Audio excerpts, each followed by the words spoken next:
This will be a very short introduction. Harry's going to speak for about 30 minutes, then I'll come back on for Q&A. But the topic of this panel is values-based leadership. And we've had 7 great panels, love them all, but none of them, frankly, more favored than this topic of values-based leadership. And I would argue there's a crying need for those type of leaderships at all levels of organizations. Political, business, academia, even the sports world. To the largest organizations in the world in sports, FIFA and Olympics. You just think of those organizations, and immediately things come to mind that would not rhyme with values-based leadership. And we heard from Jim Dunn yesterday. He made a great talk on if you don't change a culture, it has to start with leadership. Especially leadership from the top. I would take an exception to Jim's view on only one point. I don't think just only the top. I think leadership is a self-defined term. And every person, whether you're an employee, supervisor, manager, or leader of an organization, the same aspects apply to each one of us. So of course you want to have a leader that has all the values for you to be able to follow, to be inspired, and to want to do that. But do not believe that values-based leadership is only limited to the top of the house.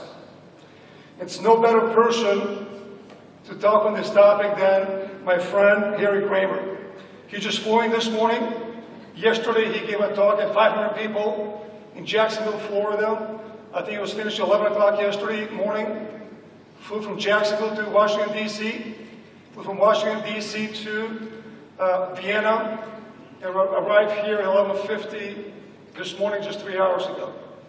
I kicked him a note and said, "Here, why don't you take a little nap? So you can join us for your session." So no, Mike, I'll get lots of sleep in my next life. I would hate to miss the energy and to see what this panel is all about. So he just came right after a 15-minute shower. Another thing that Harry's very philanthropic. But he hates to waste money. I mean, I call him the Pope Francis of business world. We offered to pay for him to come here. He says, "No, Mike, I'm doing this as a friend. I'd love to see him to be massively more successful." So I asked him for his schedule. So he sent me his ticket. He flew coach. And Harry gives hundreds of thousands, even millions to many charities. I said, "Harry, I know you can afford to fly coach. Why are you flying economy?" I said, "Mike, I hate to waste a penny for something which I don't have to. I'd rather give the money away." So you talk about values-based leadership, the things he's going to talk about. Many of us talk about what's important, how we live our lives. Very few people actually do what they say. He's become the most popular professor at Kellogg, one of the top business schools in the world. Topics of leadership, values, and results. You may want to ask, why is he so popular? Because he has experience. And one of the most successful CEOs in any industry, but particularly in the healthcare industry at Baxter. He retired from Baxter more than 10 years ago. Now he's teaching, as I said, at Kellogg. And experiences, values, and being authentic. I mean, kids, young people, young professionals can tell a fake from the real deal. He's been teaching there now for more than 10 years. And again, normally in Kellogg, you have so many points assigned to you for you to choose your class. See, it's about 2,000 points. You can choose 5 classes. You pick and choose how many points you use per class. You can be prioritizing yourself. If you want to be in Harry's class, you have to use all 2,000 points. You have to take a luck who else will be the professor for the other 4 classes. So again, it's I guess I lecture at Harry's class 2-3 times a year. It's the most international classes, 50-50.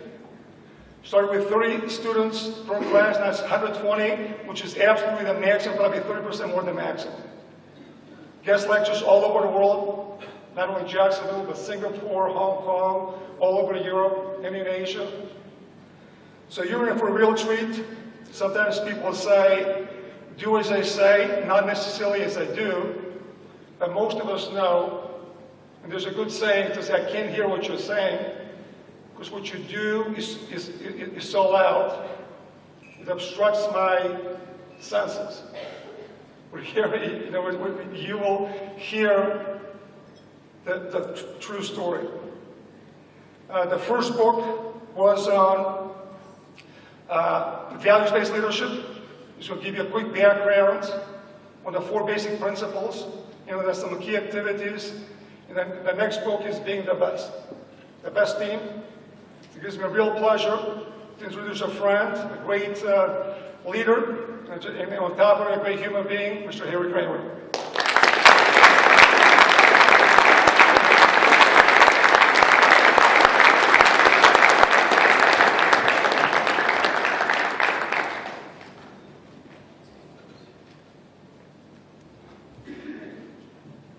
Is this on? Can everybody hear me okay? Can you hear me okay? Yep. Okay. Well, good afternoon, everybody. Good afternoon. Okay. It really is my distinct pleasure to be here. Mike has been a great friend, and I tell my students at Northwestern University Kellogg School that he really is one of the examples I love to use about becoming a real value-based leader. And when he asked me to come, I said, of course I'm going to come. And he's been telling me so much about Macedonia for the last 10 years. I said, I've really got to get there and see this place. It's been fantastic, and I've had a chance to talk with several of you already, and I hope later tonight I can get a chance to meet a lot more of you. It really is a great honor to be here. When I think of the energy level, the things you folks are trying to do, what the future could be in this whole topic of 2025, I think it's very exciting. So we're trying to get some of the Kellogg folks to come over here and actually experience what's really going on. It's really phenomenal. So I give yourself a hand on just having a phenomenal meeting so far.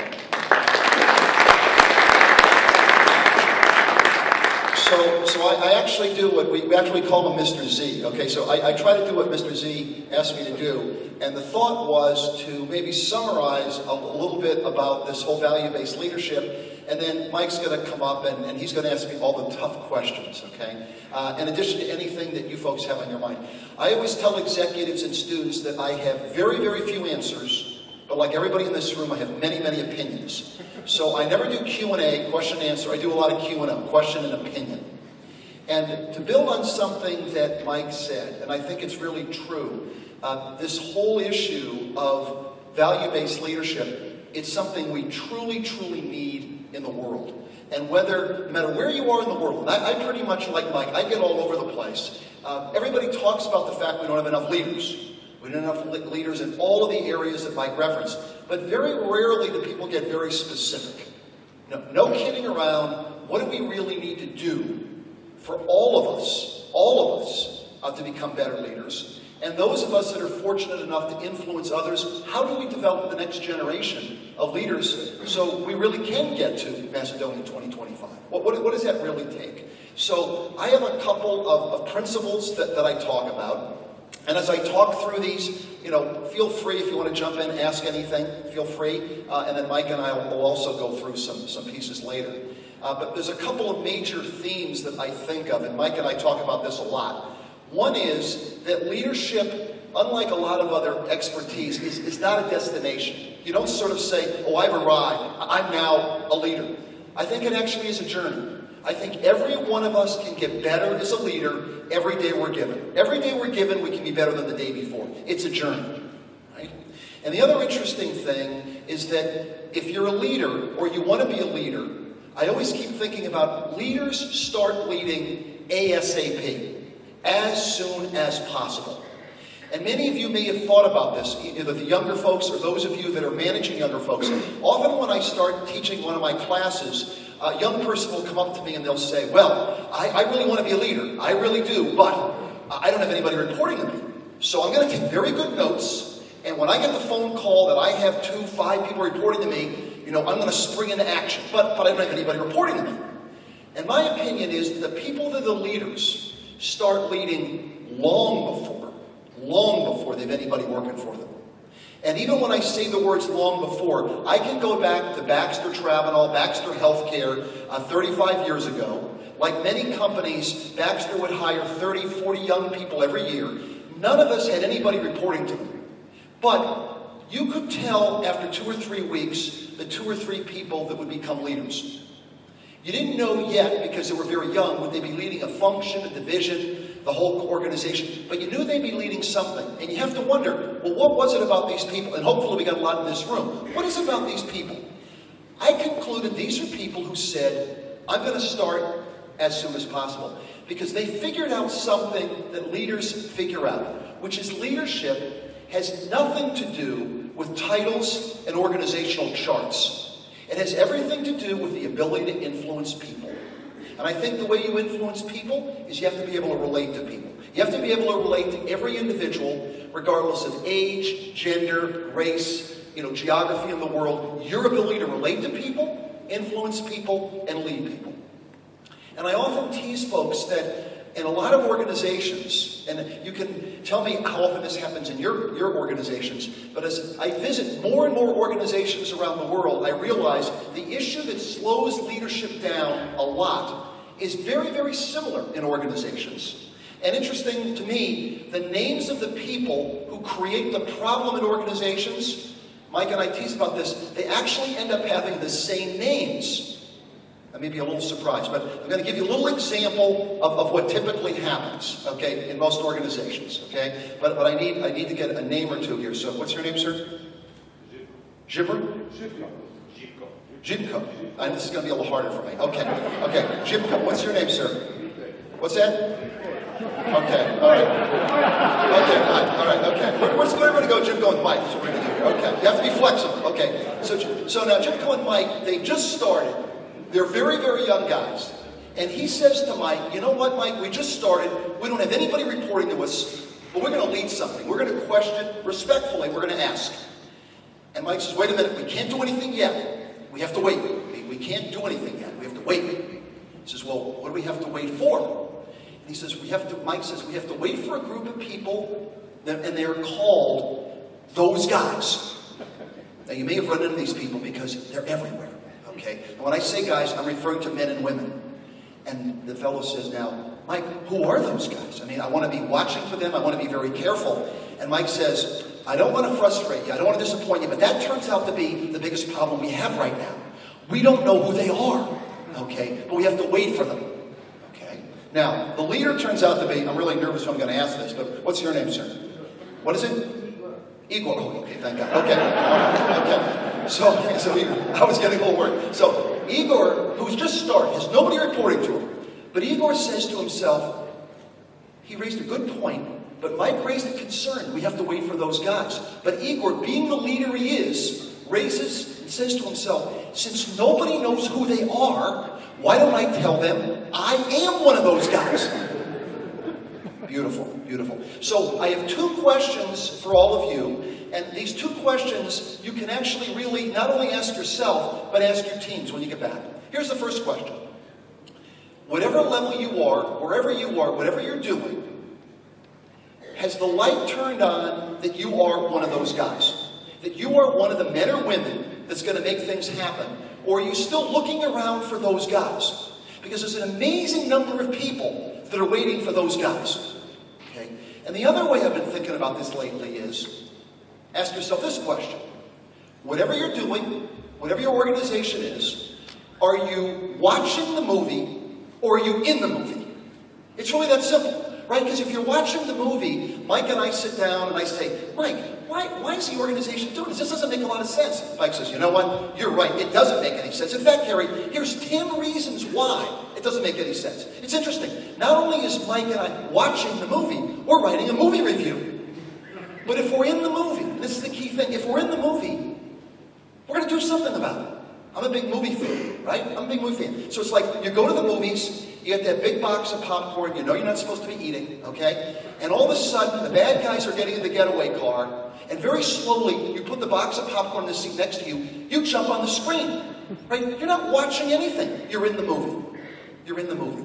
And think about the people that you know, but unfortunately there's a lot of them. They love to describe what the problem is. They love to describe what the issue is. Oh, that's a problem, that's an issue, right? And the people that are leaders actually do something about it. And I was very lucky. I was very blessed because one of my first bosses, I don't know if you've mentioned this to Mike, one of my very first bosses at Baxter, very good guy. I was a junior analyst. There were 5 junior analysts, and we had this manager, first level manager. And his name was Jerry. We could say to Jerry, hey Jerry, this is an issue. Hey Jerry, this is a problem. He was a very nice guy. But he actually went into his office and he typed up a little note for us. And I kept this note for 35 years. I still have this note. The title of this note he gave us is called Rules of the Game. Rules of the Game. And it said, you know what? I want to be very open. I don't want anything to be hidden. And if you folks have got issues or problems, hey, let me know. But let's review the rules of the game. Rule number 1. He or she that brings issues to my attention receive 1 full point. So, you got a problem or issue, let me know. Rule number 2. He or she that brings solutions to my attention receive 1,000 points. Rule number 3. He or she with the most points wins. Okay? That was the last time.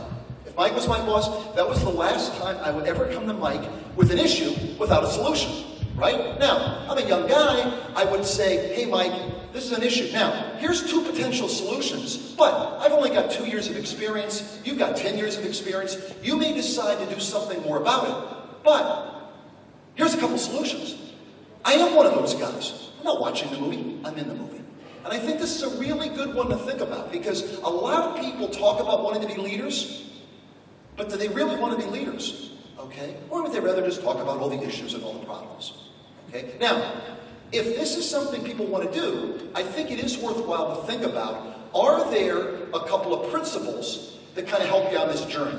Okay? And as Mike referenced, I've got 4 of them. And again, it's only one way to think about it because many people can think about it different ways, but I got 4 principles that I'm going to race through, okay? Usually I spend hours talking about these, but Mike said, Harry, you have to understand, this is an amazingly smart group of people, so you have to give them the Cliff Note executive version, right? So I'm going to give you the whole thing very quickly. And then if you have questions, Mike and I can get into it more. But 4 principles.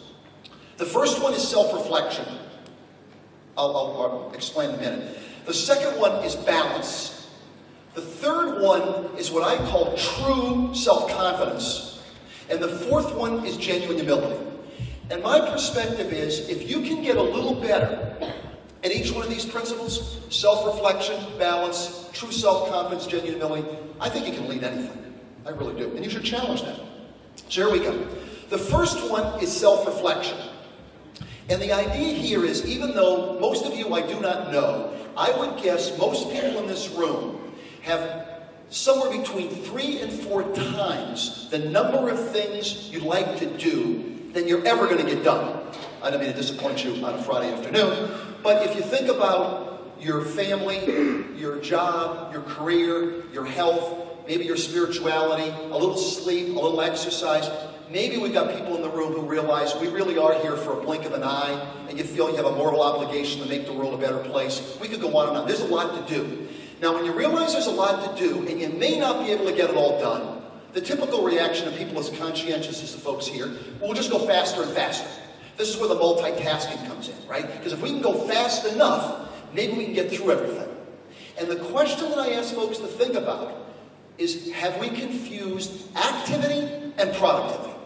We're unbelievably active. It's amazing how active we are. But how productive are we? Or are we moving so fast, we don't even know how productive we are? That would take time we don't have, so let's just keep moving. But I think the people that are really the leaders take a little bit of time to be self-reflective.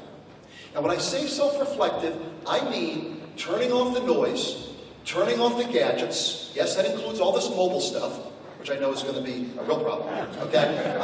The hat's probably floating around somewhere, okay? And I really mean getting off by yourself and asking yourself a couple of basic questions. And the types of questions I would encourage you as leaders to think about are questions like the following. What are my values? What do I stand for? What's my purpose? What really matters? What kind of a leader do I want to be? What kind of example do I want to set? I personally am not capable of thinking about these things while I'm doing 10 other things at the same time. But taking the time to think about it helps me separate activity and productivity. It helps me figure out what really matters. Some people would say it helps you figure out the difference between important and urgent. Because most of us know it's important, but we got these urgent ones to take care of. But by the time we get through the urgent ones, we don't even get to the important ones. It just puts things in perspective. Puts things in perspective. Okay? Now, in teaching, I love teaching because I realize until I can explain something clearly to a group of very bright people, I may think I understand it, but not really. And I realize sometimes it's good to define what something is not. So when I say self-reflection, this is not self-absorption. This is not spending hours contemplating your navel. No, no, no, no. This is, what are your values? What are you going to do about it? Okay? Now, folks ask me, geez, I'd like to do that, but I don't think I've got the time. And here's the question I ask you to think about. Is it that we don't have the time, or is this something we'd really rather not do? Because this could get a little uncomfortable. See, there could be a very big difference between what we say is important and what we're actually doing, and we may not want to confront that. But we're talking about leadership. Leaders are willing to challenge themselves. Leaders are willing to confront. That's what leaders do. And by the way, since most of us commute someplace, some of us try to exercise during the day, some people pray or meditate. Again, is it we don't have the time, or do we not want to do it? And as an example, when I say not a lot of time, for me, the habit I've had for 35 years is I take 15 minutes a day. I'm not a morning guy. I got 5 children, like Mike and I, and a lot of people in the room. We got a lot going on. But for me, it's at the end of the day, usually midnight, I'll do a 15-minute self-examination. And I'll ask myself a couple questions. What did I say I was going to do today? What did I actually do? What am I proud of? What am I not proud of? How did I lead people? How did I follow people? If I lived today over again, what would I have done differently? And then the last one, if I have tomorrow, being fully aware of the fact, sooner or later I will not, but if I do have tomorrow and I'm a learning person, based on what I learned today, what will I do tomorrow? To be a better father, mother, son, daughter, whatever your spiritual orientation is, a better person and a better leader. Okay? So that's the idea around self-reflection. The second one is balance. And balance is interesting because we could raise a lot of issues. We could talk a little bit about the Middle East. We could talk about what's happening in North Korea. We could talk about health issues around the world. And usually when you bring up these issues, people have very, very strong opinions. Very strong opinions. The problem, I realize, is that many people with strong opinions have very little understanding of other perspectives. And the second principle for me around balance is that the value-based leader takes the time to understand all sides of the story. Or it's also viewed sometimes is that the value-based leader seeks to understand before they're understood. Because if this is my team here, and I'm the leader, I will make the final decision. But I'm going to make a much better decision if I can say, hey, what do you think? What do you think? Wait a minute. Say that again, Mike? I think that's it. Because strong leaders have no need to be right. They're very focused on doing the right thing. And that ability to truly understand different perspectives and make sure that every member of your team has the opportunity to tell you what they really believe. Right? And by the way, you have to almost have a decision as to what the expectation you're going to set, right? So if Vera works for me, okay, I'm going to let him know, if you've got a recommendation for me, I will not make a decision until I understand your recommendation.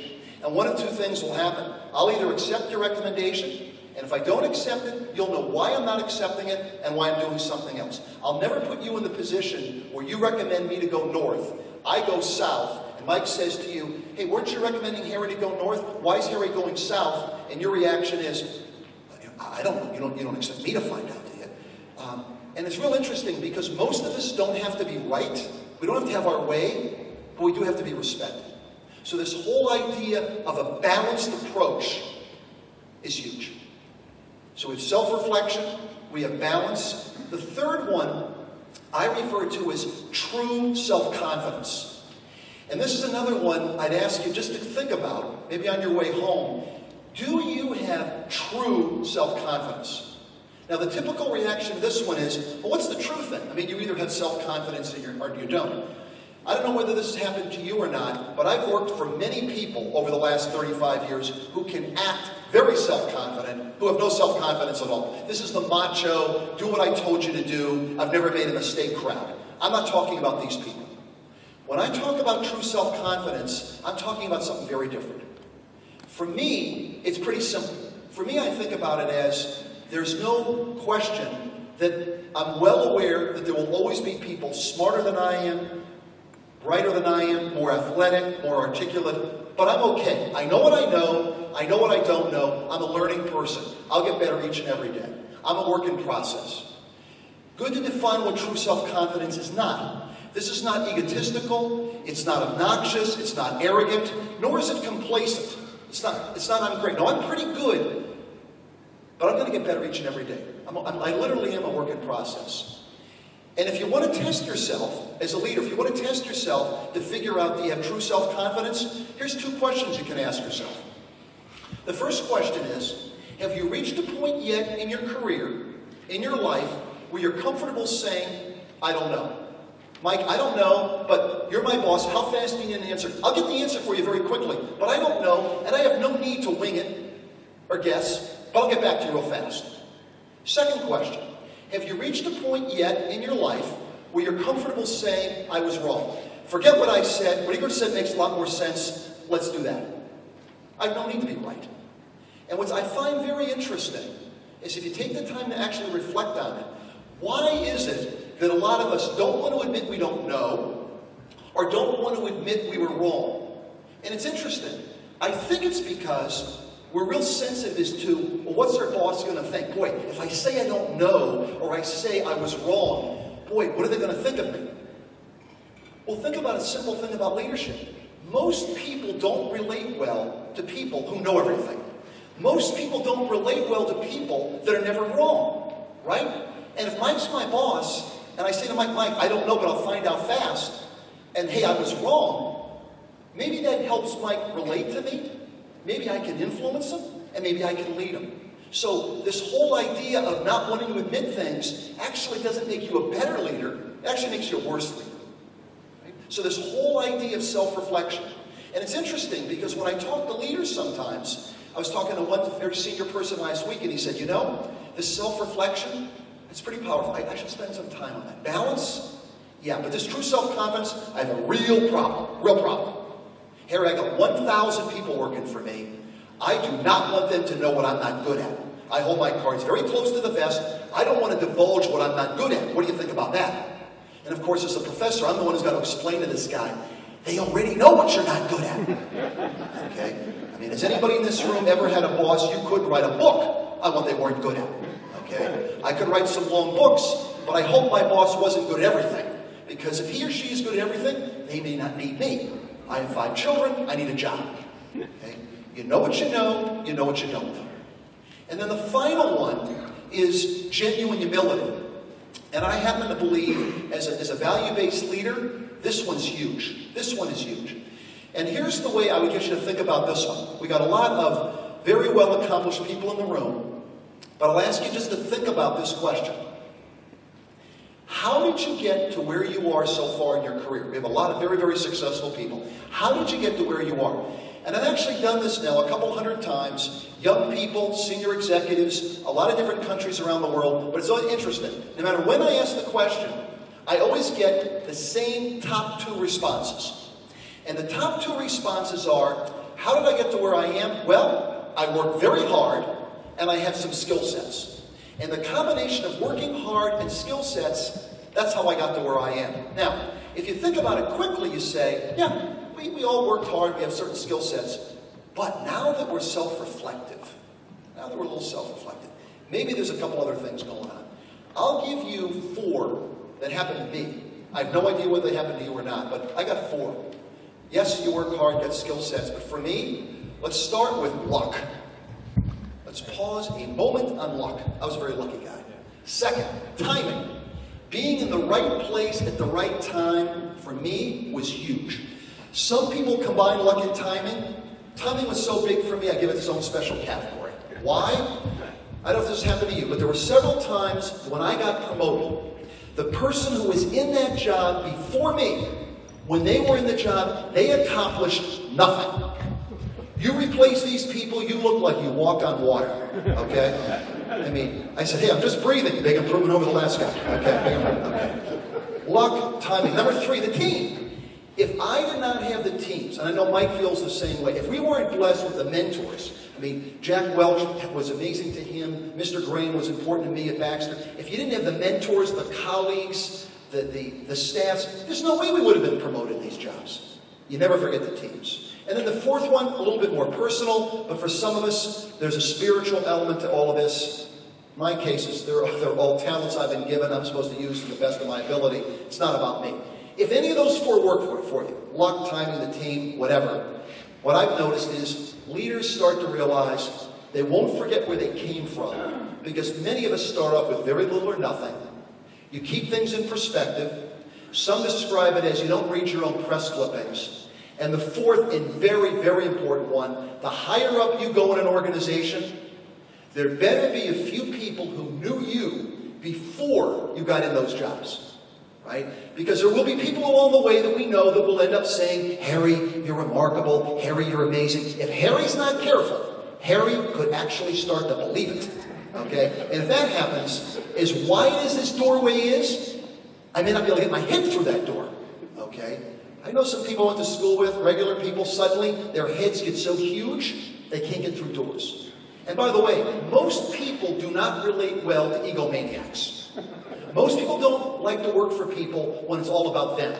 People love to work for people who they know they care about you, they're worried about your development, they'll do anything to develop, and because they know you care about them, they'll do anything for you. They'll do anything for you.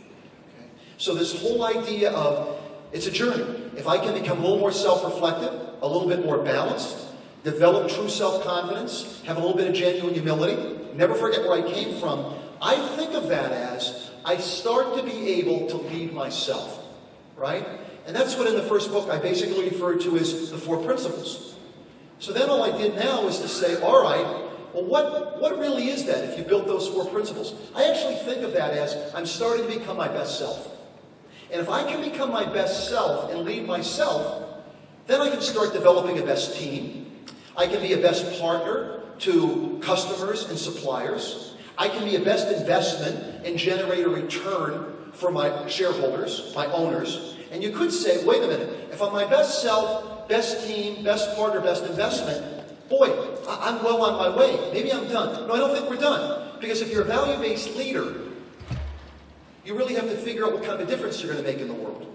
And it's funny, anytime you get together with a group, and maybe this will happen over drinks tonight, if you have a discussion with somebody and you start to talk about the issues in the world, global poverty, global health care issues, digital divide, the environment, those discussions usually end with an agreement. That's a big issue. Well, who's going to deal with that issue? Well, this famous group of people called those guys. But if you're a value-based leader and the light's gone on, we are those guys.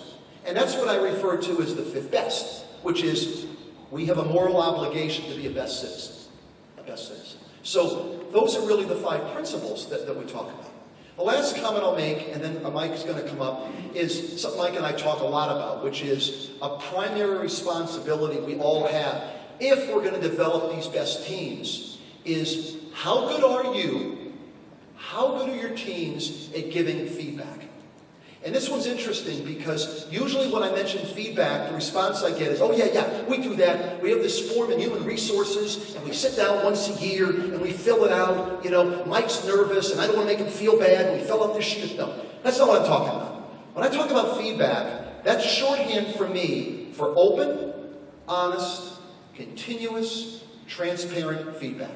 If Mike works for me, Mike will know what he does well, what he doesn't do well, what he needs to improve, because my responsibility is to help Mike get to his full potential, whatever his full potential happens to be. And as we've talked about it, it isn't good to do or great to do, it's a moral responsibility. It's a moral responsibility. And the last example I'll give you is, if Igor is working for me, I use the example, he comes to work for me, he's 21 years old, I'm 26 or 27. It's the first time I've had anybody work for me, and I'm just making it up. He's a pretty good guy, but there's some things he's just not really good at. But he's working hard, and I don't want to create a problem, so I never really tell him the 2 or 3 things that are really holding him back. I just don't get it. And this goes on for 5 years. I move, Mike takes my place. Now, Mike actually believes feedback is a moral responsibility. So after 2 or 3 weeks, he sits down and says, you know, I got to tell you, This really is a problem. This is a problem. I'll work with you, but I don't know what your full potential is going to be given this. Now, if you think about it, he's 26 years old now. He's wasted 5 years of his life because I didn't have the guts to let him know what the real world was. And if you think about it, this is why I get very optimistic. If I had sat down with him when he was 21 after 2 or 3 weeks and let him know what reality was, here's 2 reactions. One reaction could have been, boy, I just got out of school, I haven't applied myself, I'm going to throw this thing into 5th gear and show him I'm much better than he thinks I am.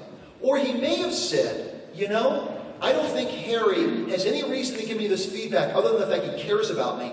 And you know what? Maybe I'm in the wrong function. Maybe I'm in the wrong area. In fact, maybe I'm in the wrong company. But if I am, I think Harry cares enough about me. Harry will help me find a job in another company. Right? And if you're wondering if you're good at feedback, if you're really good at feedback, you will never surprise anybody.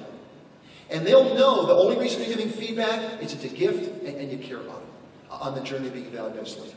Okay? So no pressure on anybody in this room, but you are those guys. Good luck.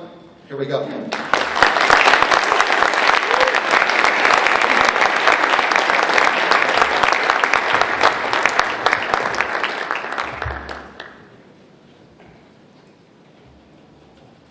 I had told Harry that I had set high expectations and hope I did not set him up, but what do you think? Is this good to I'm going to ask 5 or 6 questions. I know Harry's pretty succinct, but we'll have maybe time for 10, 15 other questions. So on any topic, I mean, you see no more transparent and direct than Harry Kramer. Harry, the first one, work-life balance. I know it's a big deal for you. I've read a number of your articles and speeches and from your class, but any comments on people's ability to not necessarily have it all, but just to have the right or the appropriate balance between their day activities, along with family, faith, and so on. Yeah, and this one's a great one, Mike, and I know this is one you and I take very seriously. Here's the way it works, and I don't know whether it's the same in Macedonia as it is in other parts of the world, but in the United States, we've got this very bizarre expression I tease about called work-life balance. You guys familiar with this term? Okay. It's a fascinating term. Think about it. Work-life balance. You're either working or you're living. Okay? Now, since some of us are working a lot, that may not be living, that could be a problem. So I never, and I know you're the same way, we never think about it as work-life balance. We think about it as life balance. And I'm very fond of asking myself, okay, what are the things I'm trying to balance in my life? Okay? Hopefully it has something to do with my family, my friends, my spirituality, my health, friendships, making a difference in the world. And I think you really have to take the time to think this through. And it's interesting because, as you know, Mike, often we know a lot of people, and I'm sure you have a lot of friends that'll say, you know, candidly, I'm having trouble balancing things. My perception is most people that have trouble balancing things have not taken the time to be self-reflective enough to figure out what they're trying to balance. So I think it actually starts with figuring out what really matters. Is your spouse important? Are your children? Is it or isn't it? And it's interesting. I don't even make the value judgment as to what it ought to be, but the great thing about self-reflection is, you know, Mike, it literally reduces the surprise. Because there's an awful lot of people that are walking around surprised, and you kind of wonder, why are you surprised? Right? So I think that self-reflection and figuring out, like, what really matters. Here we are on the same topic. I know one of your favorite numbers is 168 hours, which is obviously the numbers in a week. But how do you, above and beyond your 15 minutes of reflection every night, how do you go about allocating either time? Is it mental, or is it much more of a rudimentary? You write down where and how you spend your time, so when the 168 hours are over in the week, you actually have fulfilled your life balance. Yeah. So what you know, Mike, once a year I go on a Jesuit retreat for 3 days, and it's silent, which most people can't believe I can keep silent for 3 days. Julie doesn't. But I've been doing this for 35 years, and I literally spent a couple days saying to myself, okay, as I look at the next year, how and what could I do to be better on all the dimensions of my life that really matter? And thinking through your comment of you've only got 168 hours a week. Everybody in this room has 168 hours. And whether you plan for it and decide what you're going to do and not do, or you do nothing at all, it's going to happen. And I think taking the time, Mike, and I think to myself, boy, you'll hear this expression, oh, well, with children, well, I can't spend quantity time, but I spend quality time, right? And I think to myself, my 5 children couldn't spell quality until they got to college. I mean, you're either there or you're not. Is that important to you? What really is important? And I think, same, Mike, and you're a big one on this one, you say, hey, wait a minute, most of us in business, we're not running a sprint, we're running a marathon. If you're running a 40-year marathon, we better take care of ourselves. We better be eating correctly. We better be exercising. So some people say, well, I'd like to exercise, but my problem is I don't have the time. Oh, no, you've got the time. You got 168 hours a week. But my 4 favorite words, Mike, as you know, discipline, focus, consistency, credibility. And you're a big one for that. You got to be disciplined. You got to be focused. You got to do it consistently. Then you start to establish some personal credibility. Thank you. Great answer. Any comments or experiences in dealing with a non-ethical boss? Yes.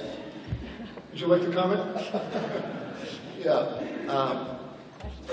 Without mentioning names, and you and I have had many of these circumstances, one of the things that we talk a lot about in class, and by the way, he's very modest about this, but he is one of my best guest speakers, so the students love the fact that he's got all the practical experience at GE and Motorola and Nortel and Blackstone and on and on. What we talk a lot about, and this is another one to think about, is this whole concept of being able to lead up. And the reason I say this expression of lead up, it doesn't get talked about a lot, but most of us, if you figure it out, you kind of figure out how do you deal with your teams.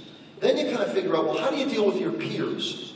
But the hardest thing of all is how do you deal with your boss? How do you deal with your boss when maybe he or she either doesn't get it, doesn't want to get it, or they're just bad people? And I think that ability to lead up, that ability, whether it's through your influence, your motivation, the example that you set, or to the extent that the person is doing something that shouldn't happen, going back to principle number 3, do you have enough true self-confidence to say, I'm going to my boss's boss. I'm going, because this is important, and this is something that somebody needs to do something about, and I'm one of those guys, so I'm going to have to do something about it. And that takes true self-confidence. But by the way, students or executives will sometimes say, well, boy, but to do that, you could get fired. I mean, that could be it. Well, the way I define an optimist, and I've done this for many years, the way I define an optimist is I say, what's the worst that could happen? If I can deal with the worst case, everything else is an upside. The worst case here is that not only is my boss a problem, but my boss's boss is equally a problem, and I get fired. But if this is a big issue, and they're doing something they shouldn't be doing, I should be in that company anyway. And you've mentioned that to my classes. We're going to leave. Because if you're a value-based leader, you either try to change it or you get out of it. Perfect. I keep referring to Harry as probably the ultimate Eagle Scout, but that's in the right way, for the right reasons for that comment. Harry, you always talk about the slippery slope. If something's important to you, maybe you start making exceptions. You've been quoted often saying it's easier to be 100% consistent rather than 98 or 95%. So maybe you can provide some additional context and some examples of, I think, which is a very important topic for this group.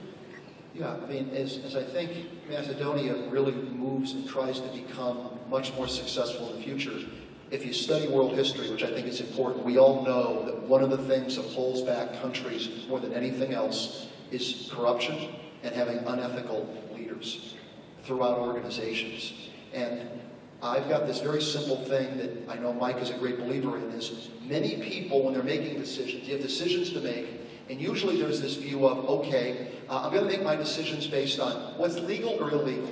And I'm not going to do anything illegal, I'm just going to do things that are legal. And if you have picture a big board with a line down the map and say, well, this is legal, well, this is getting close to the line, I'll talk to a lawyer, it's kind of close, but the lawyer tells me I can do it. Well, as we all know, that line between legal and illegal, first of all, is not a solid line. And second, the line can very easily move. And all of a sudden, you're on the other side of the line. And what I really think good leaders do, and I think you're a great example of this, Mike, is that rather than thinking about what's legal and what's illegal, what's the right thing to do, what's the wrong thing to do? Because I think there's a lot of things that are legal that if you really think about it, should we really be doing that? Is that something we really ought to be doing? And when sometimes students will say, well, Jason, how do you think about that? Two things I've read that actually help me with this is, if Mike and I were discussing doing something, and we're not really sure whether it's the right thing to do, two things you can think about. One is, if what we're talking about and what we're planning on possibly doing was in the Financial Times tomorrow, would you do it? And the second one, which I think somebody stole from Warren Buffett, was a comment of, if what we were doing, we had to call our mother and tell mom what we were doing, would we do it? That just makes it a lot more clear. Fantastic. Two last questions from me, and hopefully lots of questions from the group. But how have you changed in the last 10 years? Your thoughts, your perspectives of leadership, with all this exposure to bright young professionals? Yeah, I guess I would say, first of all, I feel a real calling, as I know you do, on if we can have a small impact on the next generation of people that are leading things, what could be more fulfilling in life than that? And what I realize is, the simpler I can make the concepts and the more stories I can use, the more effective it is. And I think as leaders, it's really helpful because I don't think I realized 10, 20 years ago the power of stories. Because when people talk about retention, the more things you can talk about in a story, the better it is for people to understand, take it away. And this concept of keeping things simple is something I've really been focusing on, because as we all know, there's many people that want to explain how complicated things are. In fact, I often tease the students, somebody will come up to me and they'll say, somebody who used to work for me would say, boy, Harry, I need to talk to you. This is very, very complicated. And I'd say, well, we got a better idea. Why don't you go back to your office? Why don't you figure out how to make it simple? Then we'll talk about it. I said, no, Harry, it's very complicated. I said, well, that's why we have you. That's why we call it work, okay? And in fact, if it was already simple, we may not need you. That usually takes care of that whole problem, by the way. Last question. More than half of your students are international. Many of the companies that work for are English speaking. Any thoughts or observations or comments for Macedonian professionals working for global companies where obviously English is the primary language and English is not their first language? Yeah. So I really think, and I think about this a lot, that the people that are going to be successful, the most successful leaders in the future, are going to be people that truly, as I said earlier, can influence others. And the only way that's going to happen is to be able to relate to others. And I need to be able to relate to each person. So that ability, in my mind, to have a good enough liberal arts perspective, if I'm going to a country anywhere in the world, I want to understand the history, the religion, the philosophy, the politics, to really be able to relate and understand how they make decisions, why they make decisions that way. And I often call it that ability to get from the roots to the trees to the forest. Mike and I talk about this a lot. I always ask folks, how good are you at getting from the roots to the trees to the forest? And you may be familiar with that expression. Somebody will say, well, what kind of guy is Joe? And they'll say, Joe's a great guy, but he gets a little bit lost in the trees. So Joe doesn't see the forest. He's familiar with that expression? Lost in the trees, you don't see the forest. I've worked with people who don't even get to the trees. These are the people that are in the root system. They've seen a couple of trees, but the forest would be like the fifth dimension for these people. And that ability of a leader to get from the roots to the trees to the forest, to understand, boy, the economic environment in China, what does that really mean? What's really going to happen in Japan? What's the impact in Europe if Greece stays in or comes? Your ability to understand is what's happening in Brazil temporary or could it go on? As a global leader, your ability to understand and have a perspective on those things, I think becomes really, really critical. And I think, Mike, you're a great example of that with all the global businesses that you've run and your ability to interact with people around the world. Thank you, Harry. The floor is yours. You can raise your hand and someone will bring a microphone. There's a person all in the back.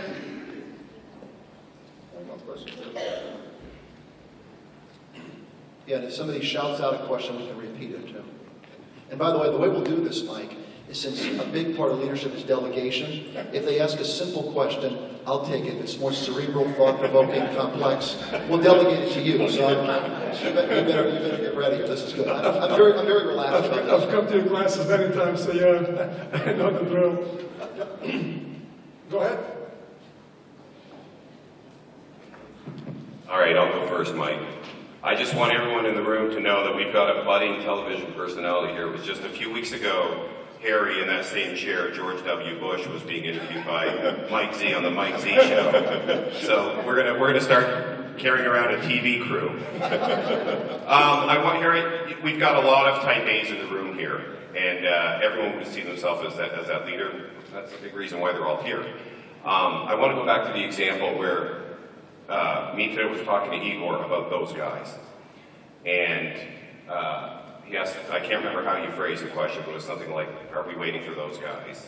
And Igor picks up the ball and he says, I'm going to lead. What would have happened if Mita said, no, hang on a second, I'm going to lead? What's your advice to the Igors of the world, how to coexist when you got more than one Type A on the same team? Great question. Oh, this is a great question. What is your name? John. John. Oh.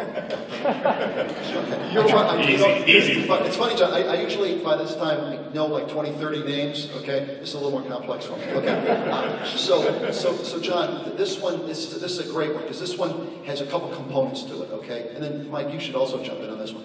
The way I think about this, John, is first of all, a really good leader realizes sometimes they lead and other times they follow. Because they don't get their ego trapped in the way. So if that table there is a bunch of good leaders, we will set the expectation and decide, hey John, you take this one, I'll take another one, and we'll figure that out, okay? Because you don't have to be the leader all the time, but you are very forceful to make sure there is a leader, okay? That's one.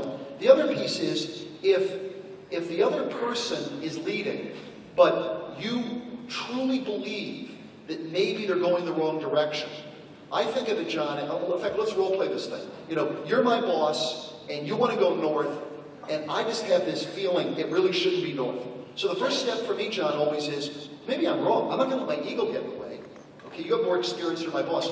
So I'm going to find the experts. And I find the expert, and they say, Harry, you're not right very often, but this time you are. And the answer is really south. Okay, now that I know it's south, can I, through my ability to influence, motivate, and by the way, John, I will convince you, this goes way beyond words, I will convince you, John, I have absolutely no personal agenda other than do the right thing. And can I get you there?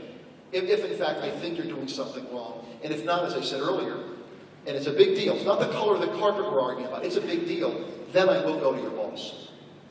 Thank you. Great answer, Harry. That guy way in the back has got a microphone now. Thank you very much for being here today. I believe that everybody is really enjoying your session. When we were doing the interview for the magazine, Economy and Business, which I enjoyed really a lot over the phone, you told me the story about your student and his project in Africa. It was really amazing. Unfortunately, I was not able to put it into the interview we made.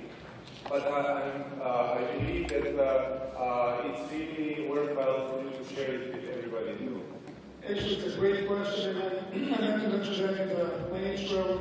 Here, I'll not steal your answer, but the same person, a person within Harry's class, that convinced Harry to write the first book.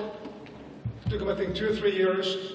He was a student. He said, Harry, you need to write a book. You're being very modest. I said, no way, no way. So the student actually, the number of students took notes from his 11 or 12 sessions of class. So they convinced Harry to write the book, which was the bestseller, the first one. And he says, well, of course, I'm not going to profit from reading a book of this nature. What should we do? And this person had a very great fondness for this very productive organization, which Harry is going to mention.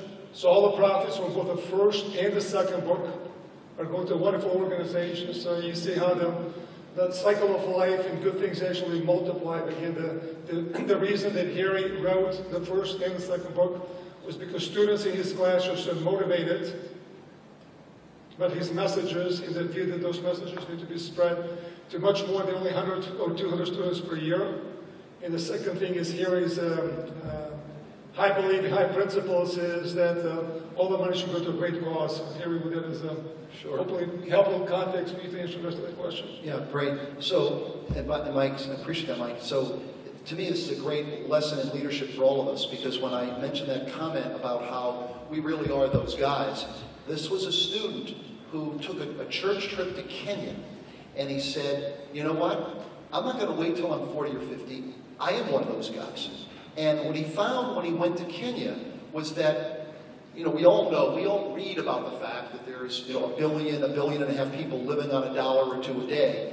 And he said, you know what? I can't get through my head the fact that some of these people are farmers. How does a farmer starve? And he was just really bewildered by the fact that in Kenya, they had all these 1-acre farms that people were starving. And he thought, you know what, if we could get these people better seeds, better irrigation, better fertilizer, we could double or triple the crop yield in these farms. And as Mike knows, he started an organization. He had no farming background, agricultural background at all. He started an organization called the One Acre Fund, O-N-E, acrefund.org. And you can look this up. I mentioned this already. So basically what he did was he came up with a way of giving everybody that wanted it an $80 US loan. They have to repay the loan in 15 months. And then he got a team of people that would work with the farmer to double or triple the crop yield. And the folks that he's worked with, the farmers the first year, that were able to double or triple their crop yield, I took my whole family over there last year.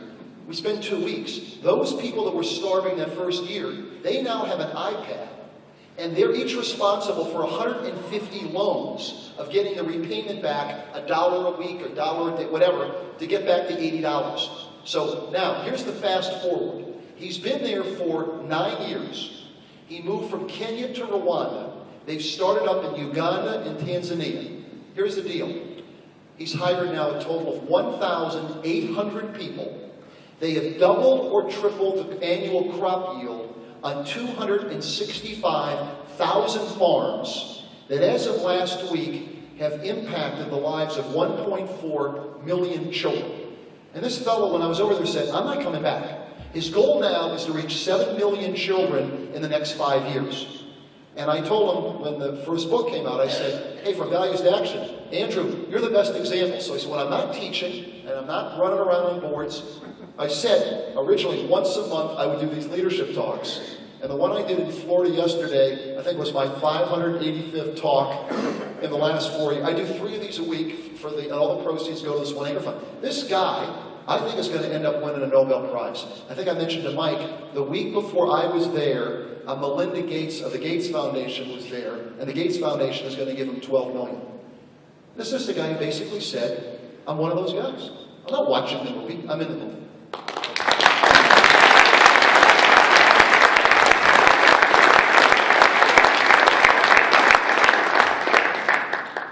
We have a woman over here. Does anybody have the mic now in their hands? Okay, if you do. While they're walking with you here, did you always have in mind that you would reach an important level in business? No. And what was your progression in thinking? And in fact, this is an interesting one, Mike, and I know the students even ask you this in class, and this is where I always say, be serious, but you have to have a sense of humor.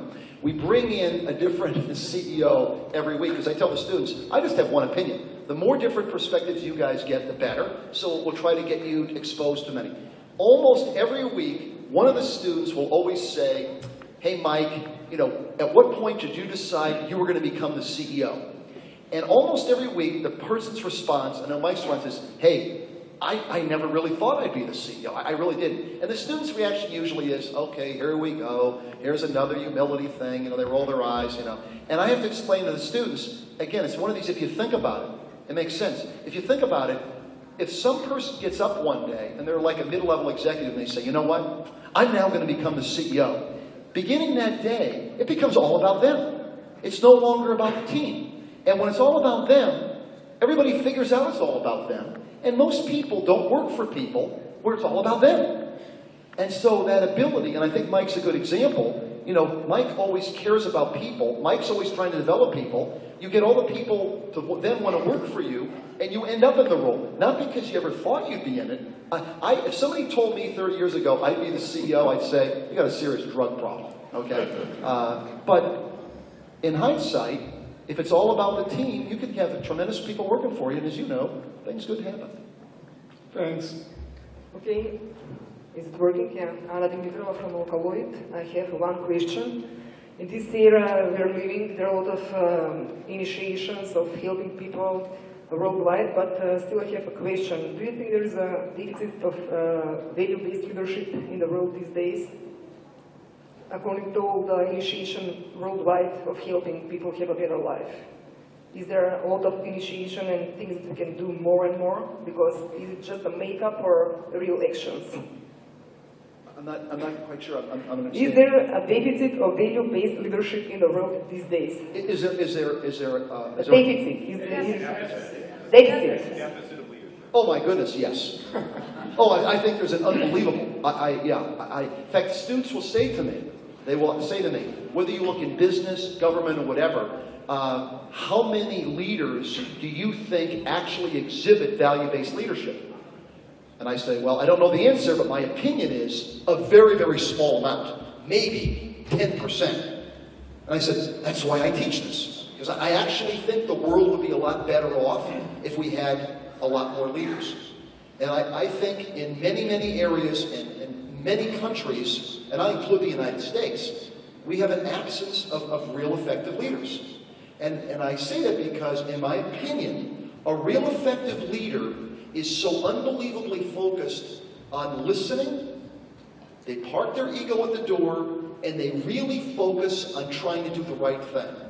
Unfortunately, a lot of leaders, and I'll just focus on my own country, people are so focused on, what's the polls say? What do the majority of people want me to do? Well, leadership isn't, let's do a poll. A leadership is giving the tough responses when there's a tough issue that needs to be dealt with. So I think we have a real absence of people in leadership. And I think it's because, opinion, people are not that self-reflective. They are very, very unbalanced. They don't have true self-confidence. And they have an enormous ego problem. That's my opinion.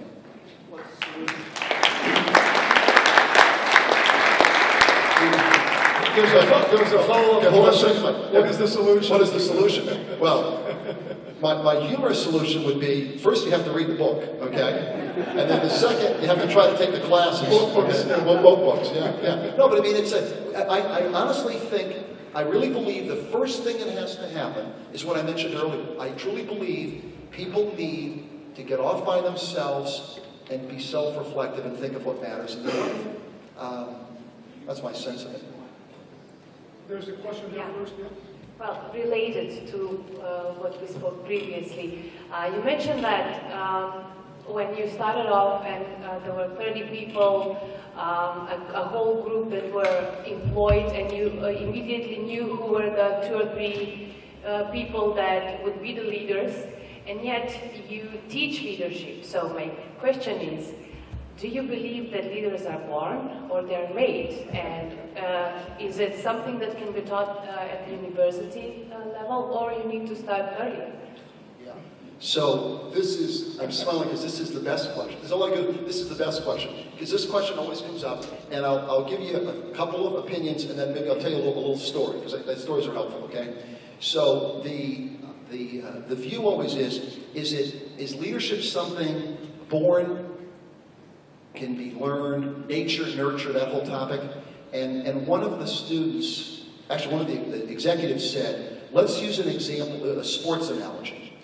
He said, there are some children that are born, and they are blessed with an amazing natural athletic ability. But they're not disciplined, they're not focused, they don't train, they don't have a good eating regimen, they never reach their full potential. Then there's another child that maybe has a third of that potential, but they're disciplined, they're focused, they train, and they win a gold medal. So this fellow said, so what is it? Nature, nurture, born, development? We concluded the answer is yes. Yes. If you're born with something in the tank to start off with, you got a slight advantage, okay? But if you realize, as we said earlier, you can get better each and every day. Remember that little story you hear about the tortoise and the hare, okay, as a child, where the rabbit takes off like a rocket ship, gets overconfident, and that turtle just keeps moving along and ends up winning the race. So I definitely believe it can be taught. Now, how much can be taught? How far can you go? Everybody has, I think, a level of full potential. Yeah. Same table there, and I think there's two more up here than after that. Hi, Love Peter. this. Peter Latarov, Macedonian expert. You mentioned something in your speech about luck. Do you believe that luck has something, is any influence in leadership? Because honestly, I don't believe in luck. Well, so here's the way I think about it. And well, in classes, there's a thing that I would say opinions. So first you have this issue of luck, and then you say to yourself, well, often we'll say, maybe you can actually make your own luck or plan for your own luck. But a little of this gets more personal because I teach in a secular university where in the United States we got this church-state thing going on. From my standpoint, I think I have a pretty strong spiritual perspective that it's all something that's given anyway. So I'm not a great believer in luck, but some people are. I think an awful lot of these things are talents that you're given that I'm supposed to try to utilize to the best of my ability. So I say luck, timing, the team, and then a spiritual perspective. For me, it's pretty much all the spiritual perspective. That's my own opinion. If I can just add a perspective, again, maybe probably a little bit too much of old school, but the harder I work, the luckier I get. And I'll give you a little example, just what happened just Wednesday night.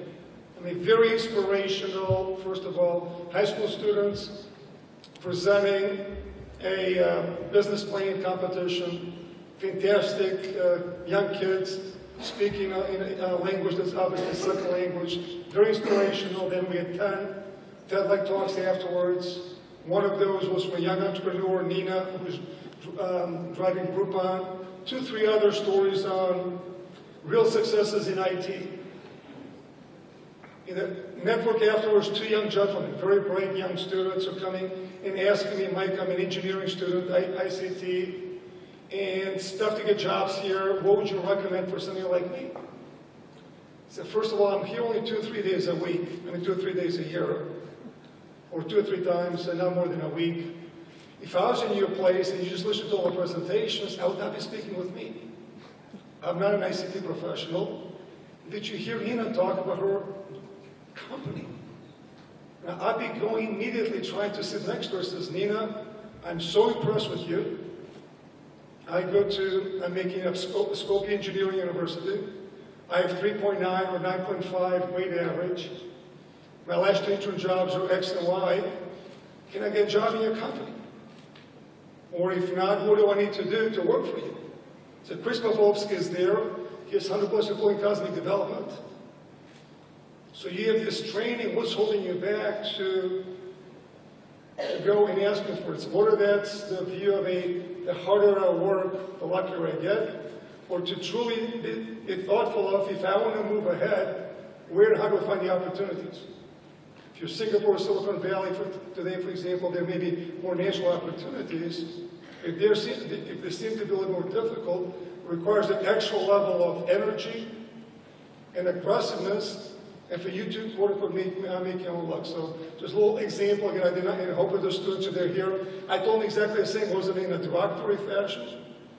In terms of mentoring, is here is that if somebody asks you a question, you can give a politically correct answer, you can make him feel better to say what's so tough here, it's from communism to capitalism, it's a difficult evolution versus you have skills, and if you want to get a job, you better be aggressive, or if you have poor grades, or if you have not even internship assignments, if you have a year left, you better get your grades way up. You better get an internship assignment, so the whole concept of leading, doing the best you can with your capabilities, if they're not up to what you're aspiring for, you better get to the next step to create your luck. Anyway.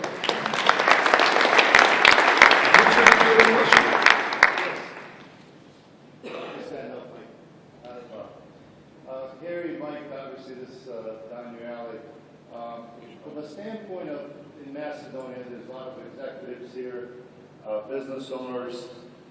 As you think about allocating resources in an organization, can you comment on what should leaders do in their organization allocating resources to the leadership development aspect of the people? So this is one maybe we could both make a comment on. The way I think about this is, as an executive at any level, where and how do you allocate your time? And when I always say opinion, when I reflect on this, I realize that in most jobs I was ever in, my allocation of time was really to two things: people and communication. And when I say the word people, that really is attracting, retaining, developing this feedback mechanism, and communicating to make sure that every single person in the organization knows what we're doing, why, how, and so on. And I often have thought that for me, my time allocated between those two was probably 95% of my time. And I've had a lot of executives come up to me and say, well, wait a minute. If you're spending 95% of your time on people and communication, respectfully, when do you get stuff done? Right? And I said, well, let's think about this a minute. If, that famous two-letter English word, if I've got all the right people, not 50%, if I've got all the right people, and if everybody knows exactly what we need to get done, what else is there to do? But the problem, and the reason why, is the reason executives struggle with this, having visited a lot of companies, and maybe this country's different, but most of the time when I see an executive, and let's say they've got 8 people working for them. It could be 5, it could be 12, but let's say they've got 8 direct reports. Most of the time when I visit these people and talk to them, at least 2 of those 8 people are absolutely the wrong person. Absolutely the wrong person. But, when you say to them, hey, Sam works for you. Is Sam doing a good job? No, I'm working with Sam. No, I have news for you. I've watched Sam. I think Sam died. I mean, I don't think Sam's breathing, okay? No, I'm working with Sam. And interesting is, what happens is, if you've got 8 people and 2 of them are not doing the job, and you don't want to deal with it, you end up doing the work of those 2 people. And because you're doing the work of those 2 people, the 6 great people you have, they're not getting any supervision or communication, and everything goes to hell. So if you can focus on this people issue, open, honest, continuous feedback, and communication, I think you can get anything done. But it really takes the time to do it, which, as I said, if you take the time to do that, it helps with everything else. You should add. Just a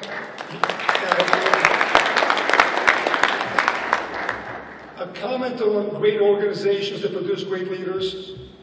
And by the way, I love the last panel, but I think you need to have a diversity in an industry, so whether that's an outsourcing or low-level manufacturing to high-level manufacturing and IP production, I think you need a good balance of those companies in an industry. But I think the 4 things that actually are required, and if you don't have great people that want to work with you or for you, is to have high values and high expectations. To clearly articulate those 2 items. Third most important, I'd say to really invest in people. Whether you're losing money or making money, losing share or not losing share, to never stop investing in people development. And the 4th one is a meritocracy. For people to truly believe that their achievements, their results are in fact being measured appropriately. You put those 4 things together, you have a great government, great sports team, great company, and whether you're working for a place like that or you're running it, I think that high values, high expectations, identify those, invest in people, starting with yourself, make sure that you are the best, and have a sense of meritocracy. You do those 4 things well, you'll have a great company of 2 people, or 2,000, or 20,000 people. Was there another question in the first row, I think? Lou, did you have a question? Or was it answered already? Or? I just wanted to follow up on the discussion about why there's such a dearth of high-quality leaders. And I'm Canadian, but I'm a keen observer of American politics. And watching the circus, I suppose, that constitutes the Republican Party nominating process, I'm totally aghast. I mean, it's true of Canada as well, frankly. We've had very poor leadership. We have a new government, we have an untried young man. He seems to have some charisma, and as far as that's important for leadership, that's fine. But the Republican Party just leaves me absolutely amazed.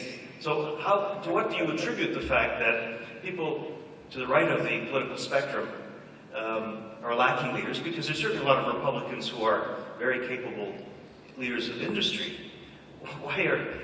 I mean, you gave a few reasons why, but what has society done in North America to make it so difficult to breed competent leadership?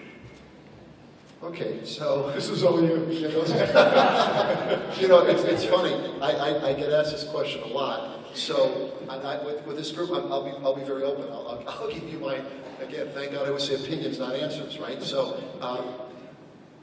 here's a couple of things that I think are going on, and I can't even. I have to kind of like smile at this because I'm either laughing or I'm crying. I mean, there's no in between. And by the way, I don't think a circus is a bad expression of this because it is a circus. In fact, I describe it sometimes. What's happening in the United States right now, you couldn't sell it as nonfiction. I mean, you couldn't. It's just too unbelievable to believe, right? Now, okay, so why? Why now? Couple things. One is we've created a situation where, and it's always bad to generalize, but I think there's an awful lot of average Americans, always bad what's average, but the average American, I think, has gotten so upset with the insanity that's gone on in Washington. You know, the lack of leadership, the politics, the bureaucracy, whatever, that if you look at some of the people that are high in the polls right now, and pick whichever one you want to pick, you could argue, really? I mean, in a country of 350 million people with one of the best educational systems, and we all know a lot of incredibly bright, well-educated people, this is the best we could do? Hello? Well, if you're the average person and you want an outsider who is completely outside of the system, well, this is what you get, okay? You get people with big egos who literally have no experience whatsoever. Okay? Now, it's one thing to say, you know, I just don't like what's going on, but can you imagine one of these people being president of the United States and dealing with, you know, Putin and some of the world issues that we've got? I mean, it's absolutely ridiculous. Okay? And by the way, we've also unfortunately created a system in the United States with the media that most of us that would say, hey, we got a moral responsibility, maybe we ought to jump in. Our families would say, my wife would say, there's absolutely no way, I would kill you if you tried to do that, okay? Because the media, what it does to your family, I mean, of course, and everybody has done something in their past, or they've got a brother or sister, somebody that's screwed up somehow, that, you know, people say, whoa, I just don't think I could do that. So that's one major problem. The other major problem, this one's a little bit more serious, and this is an issue we've got to get over, okay? It sounds like you're a student of this to think about it. In the old days in the United States, you had Republicans and you had Democrats. And, you know, there were differences, but it wasn't extreme. And you had some Republicans, by the way, that believed in some conservative policies, but they also believed, for example, that, you know, you should have gun control. And you have some people that were on the other side that believe that abortion, you could be a Democrat and actually believe that abortion was wrong. Now, it's become so unbelievably polarized that if you don't believe in this extreme at one end or the other, you're not part of that group. And it makes it really impossible for a politician. Because if you're a politician and you want to get elected, the first thing you have to do is you've got to get through the primary, which means you've got to be totally at one extreme. But if you're all the way at one extreme, then come the general election, it's very hard because now you're going to be contradicting yourself with what you said before. So a combination of the media, the fact that people are just mad and upset and they want to change, and this polarization has created ultimate insanity.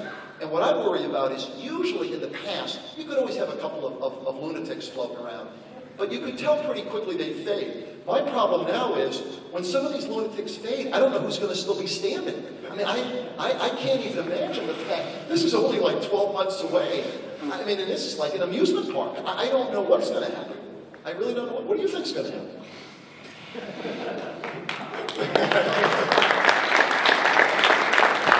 Yeah, probably not much, I mean, I probably take 15 minutes and probably not add much additional context, but I think it was a very appropriate answer. One more question? Yeah, actually I have two more, all right. So, what's Korea? I guess we'll be three, I guess, okay, we'll take four. I can stay here all night. You're the one because it's only like 10 in the morning for me now. I've woken up now. So what is America's secret sauce of producing such a great business leaders? We're not going to talk politics, all right? I'm going to skip the topic. Compared to European leaders, and you know, when I look at European leadership, it's not on the same level as American leadership. And you know, how can we reverse the trend? So we have a lot of followers, you know, in Europe and here in Macedonia. You know, what's the secret sauce here? What can you know? Yeah, you go ahead. Just one quick comment on this one, and this was a couple of years ago, hopefully it's changing, but what is the mindsets or even the education from the universities here? I believe it was 2 years ago, this is directionally correct. If you ask a person in a French or Spanish university, what would you like to do? I mean, 70 to 80% they would say they want to be in a public service job. Safe, respected. So I'm not sure it was the mindset of kids growing up in the views of business being the evil guys in gray suits and ties. All they care about is profitability. Personal view, well-run businesses are an absolute gift to society. Whether you have the right products, the right solutions for healthcare, the better communications products, and there's bad actors in every part of organizations, political, business, and otherwise. The same question being asked in most universities: I want to be an entrepreneur. I want to have my own business. I like to get started. So part of it is, if you have that expectation mentality for 20, 25-year-olds, and it's very difficult for that priorities to change, and for people to see the possibilities of what a great leader running a healthcare business can do to drive better life balance, great products that save lives, people to find meaning in the dignity of work. So part of it truly is to provide a view that well-run businesses, government that plays its role, but also encourages more of the work to be done by free enterprise.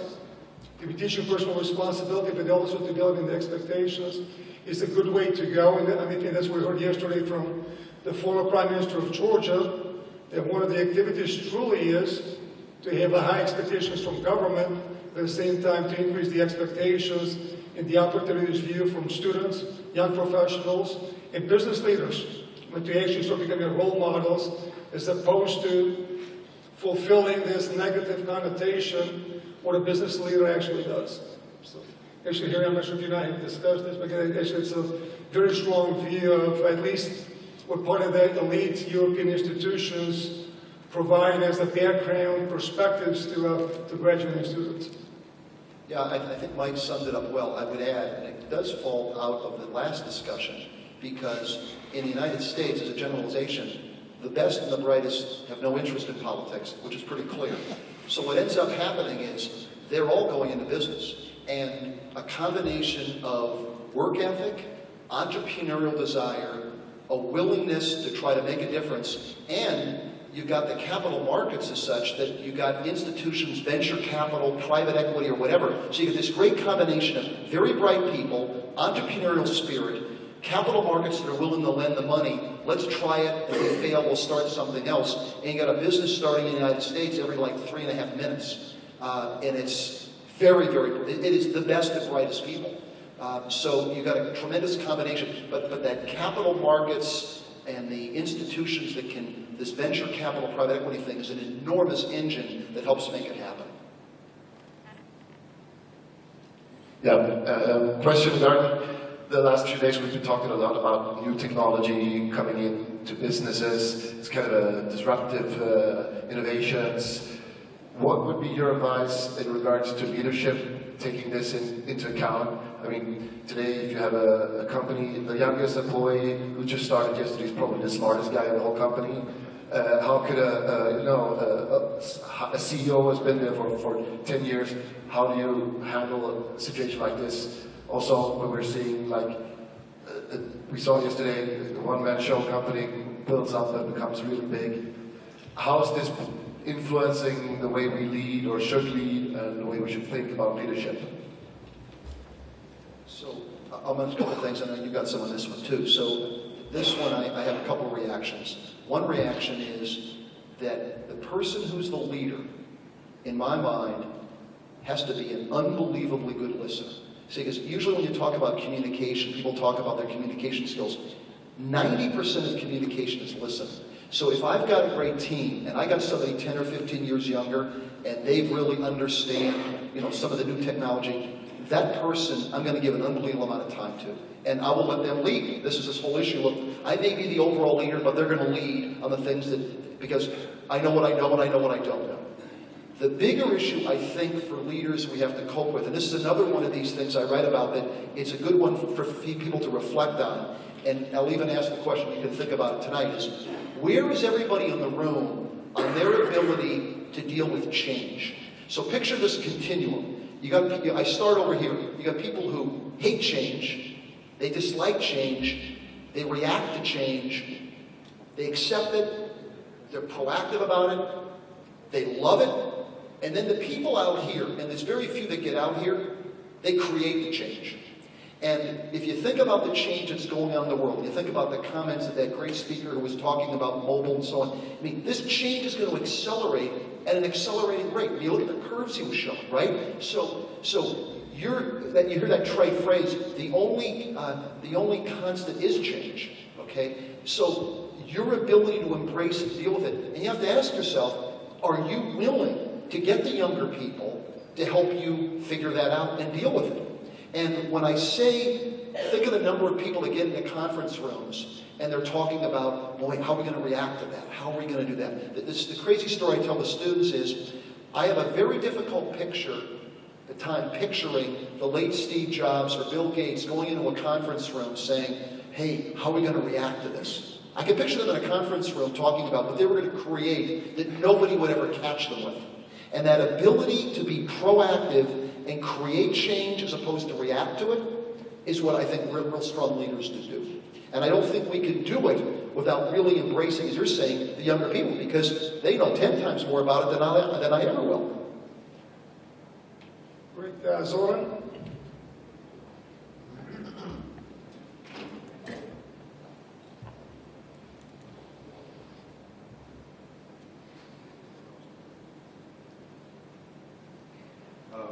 Harry, question.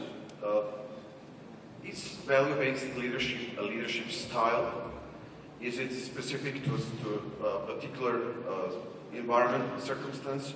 Or are these themes universally applied regardless of the politics, regardless of the culture, regardless of the geography where they are being exercised? I mean, is it the point let me put it this way, would you like to achieve short-term goals, or would you aim to accomplish long-term goals while at the same time being pressured by your audience to deliver results now, immediately? I've been around here long enough to know the answer is going to have 3 letters, but go ahead, Eric. Yeah, so we always tease in my classes, if anybody asks a question, if you answer yes, you always get partial credit. Okay? The answer is always yes. So, yeah, we have a lot of fun with this one, because, in fact, this didn't come up yet, because I'm not sure, but we ought to, I'll tell you a little example of this one, because this one's a great one. If you're running an organization, and in the case of Baxter, we had 50,000 people. A lot of Mike's organization was very large. And I would go around, I'd be out in the United States every other week, and you could be with a sales force, distribution, manufacturing. You could be anywhere in the world, any country, and if you did an open forum, I did these Q&A, question and opinion sessions, and so you can ask anything. And in some countries, as you know, you have to put a little box in the back so they can ask anonymously. But the number one question, wherever I was, Harry, are we running this organization for the short term or the long term? Now, It's actually a great question, right? And here's the way I think about this. If you ask the question, are we running it for the short term and long term? And I say, you know what, Zoran? I'm glad you asked. We're running this organization for the short term. Just a little hint. It's not real up. I mean, people don't get real excited about that answer, right? So you roll back the tape and you say, are we running this organization for the short term and the long term? Zoran, I'm glad you asked. We're running this organization for the long term. That confuses people because people say, geez, if we're running it for the long term, why does it seem we're spending 95% of our time on the short term? You know, people at Baxter, I used to tease, they said, were you at Baxter for 25 years? I said, no. I was at Baxter for 100 quarters. And every quarter was the most critical quarter we've ever been in until the next quarter started, of course, right? So I always think to myself, you have to be able to explain to people, is it short term or long term? And the answer really is yes. And the little story, I don't know if it's helpful, I take you through. It goes a little bit like this. It's 2010, and you're running a division for me, and you come and say, I need $10 million US dollars for a project. And what happens? You do your analysis and everything else. You send it up to the boss, one of those guys, and they say, Zoran's a bright guy. He's done his homework. We're going to give him the $10 million. But before you got the $10 million, you filled out a sheet. And I'm sure everybody in the room sort of filled a sheet where you put down negative $10 million for the year 2010. And then you have these years, 2011. By the year 2015, it must have been a very positive number, right? Because the return always ends up being 20 or 30%. I guess, at least in these charts. You familiar with these charts we kind of draw? Okay. So, now in this little story, it's now 2015. It's 5 years later, and I come and find you. Okay, because by the year 2015, you plugged in a positive 30. That's the only reason to return. So I come to you in one of my all-time favorite movies, Jerry Maguire. I come to you and I say, Zoran, show me the money. And you say, what do you mean, show me the money? Zoran, I got this sheet of paper. I got this sheet of paper from 2010. In 2015, you said the number was going to be positive 30. And you say, wait a minute, Harry, that was 5 years ago. We've been through a worldwide recession. We've got all these issues, QE1, QE... Harry, you have to have a sense of humor. Zoran, I have no sense of humor. None. Show me the money. Now, at this point in time, Zoran says, you know, Harry, I'm not focused on 2015. I'm a leader. I'm a visionary. I like to climb the mountain, pick up some tablets, gaze over the horizon. I'm thinking about 2018. That's what I'm thinking about, okay? Now, if I could control myself, I wasn't known for this, but if I could control myself, I'd go away and I'd come back in 2018. And I'd say, Zoran, show me the money. What is Zoran saying in 2018? I'm not focused on 2018. I'm focused on 2022, 2025. I'm focused on the future, okay? Now we have to have the sit-down talk. And the sit-down talk says, Zoran, I think this is for everybody in the room, by the way. Everybody in this room that's running something, in 2015, I would argue everybody in this room has to do two things. Number one, you have to deliver 2015. Why? That's what we told people we were going to do. And unfortunately, they actually believed it. Also, at the same time, we have to be investing for, developing people for 2016, 17, 18, 19. And I've had senior leaders, I'm sure Mike has, who've said, boy, you're asking a lot. Well, that's why they call it work, okay? Because think about it. If all you have to do, I don't know if you guys have thought about this, if all you have to do is manage the short term or the long term, it's actually pretty easy, right? Anybody in this room, you can deliver 2015 by, you don't hire sales, you cut R&D. You can always deliver this year. The problem is, if you deliver this year and you underinvest, there's no future, right? So you have to be able to do both. And the whole leadership thing, that's part of that balance. You've got to figure out a way to do both. In fact, the last comment I often tease people is I always say, I love Baxter. I truly love my time there. Enjoyed it. Now, I love teaching so much, I'm hoping to teach the next 20 years. But I always tease everybody, if anybody in the audience knows of a company that's looking for a CEO, and all you have to do in the job description is manage the long term, call me. It is an amazing job. You make a lot of money and you're responsible for nothing, okay? It's this balance of doing both. That's what's done.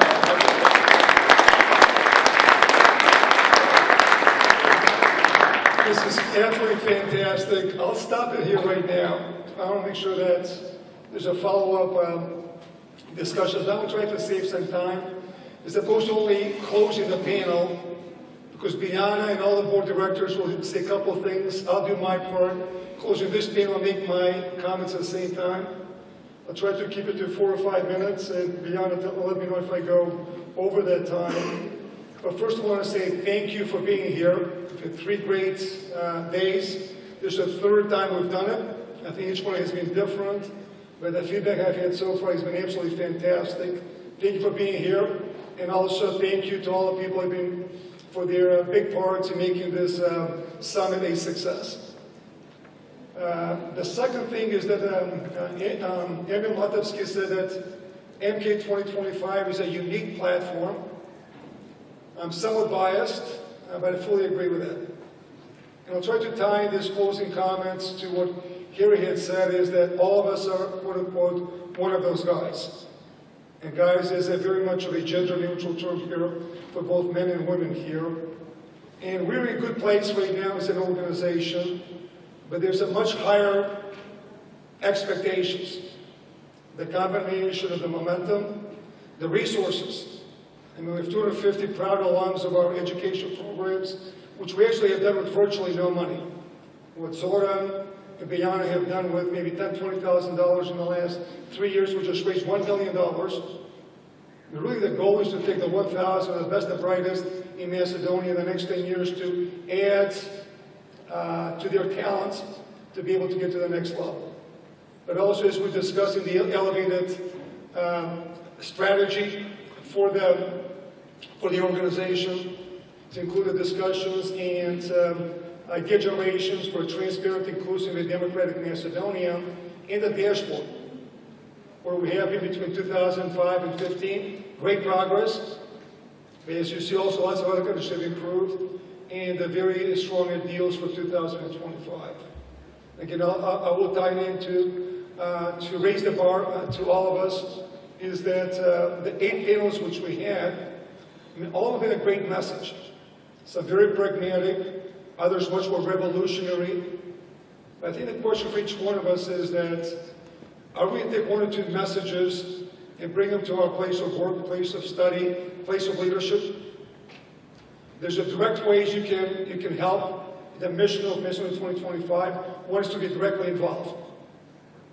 If you're interested and have the time, talent, and the treasure, if you will, to be a full board member, we'd love to consider you to be a board member. There's a great honorary board members. There's a very, very aggressive, capable, and results-oriented junior board, which is called the Leader Club. So you can absolutely be a part of a movement, if you will. There's not only a think tank, but think and do tank to help Macedonia become a much stronger country. At the same time is take some of the practices to become the best you can be in your day job. And either one of those is not either or. You can do either become much more involved with the organization, but also be the best you can be. Also contributes directly and indirectly to much stronger Macedonia. I'll give you a reason why I became involved. A few of you have heard it before, but I'll repeat it. I'm hoping that's going to stimulate your thoughts of what are you prepared to do. I know many busy people here, but since 2007, when John Vito Sr. asked the 2 of us to say, Mike and John Jr. at that time, and right afterwards with Mitre, can you take some of your busy time and devote it through actions, ideas, or other activities to help us become a stronger country? I mean, I can look in the mirror, it's 15 minutes every day the way Harry does, or through some of the self-reflection, I can look for the last 8 years. I've made sure that Macedonia is not the only thing, but certainly was nothing more important. I'm on 9 boards that chair 5 companies. I've always spent time to make sure that Macedonia is at the forefront of my thinking. It's not going to take 1, 5, 10 people, it's going to take many more. The fact you're here shows great level of interest and a desire to become from a stronger Macedonia. And we can be like what Harry said, one of the people that keeps discussing, hoping that those guys, wherever they may be, will be part of the solution. A number of us will continue to do that, but the more people we have directly involved, and just as important, what I refer to as indirect, your day job. The more effective you are, the more inspirational you are, the better results you bring. This will be great for the country. So the 2 things, again, back when 2002 I had just become president of Motorola, when President Trikos had called, just to make we only called to say thank you, we're proud of you, We'll love any time you have. It's a minute a year, 10 minutes, a couple of days, comment, at least provide some level of a feedback to either the students, to companies or the government. And then John Bitov Sr. is much more direct to say you guys really need to spend your time. The MK 2025, as of today, is the result of our best efforts. Are we perfect? Far from it. But I can look in the mirror to say we have only the right objectives. Those objectives are not cast in stone. What's cast in stone is to do our best to help build a stronger Macedonia. Very proud to be American, but also very proud Macedonian as well. There's some takeaways from all of you is reflect on the great messages from the last 3 days. They're very inspirational. High school students that are developing a business plan, all the way fast forward to Harry Kramer. What are 2 or 3 things you can do different to make yourself a better leader? And if you don't know enough or how you can be involved in this in 2025, it's very easy. Go to our website. We have a fantastic CEO right now, Biana Markovic. Some of you know, used to be in Canada, used to be in the United States. We think silly to have a MK 2025 organization with leadership any place but here. There's a place for you to be involved, so thank you for being here. Great audience. Laura Martinsky, great job organizing fantastic panels. And Harry Kramer, we thank you for doing all this to share your wisdom with us. Thank you very much.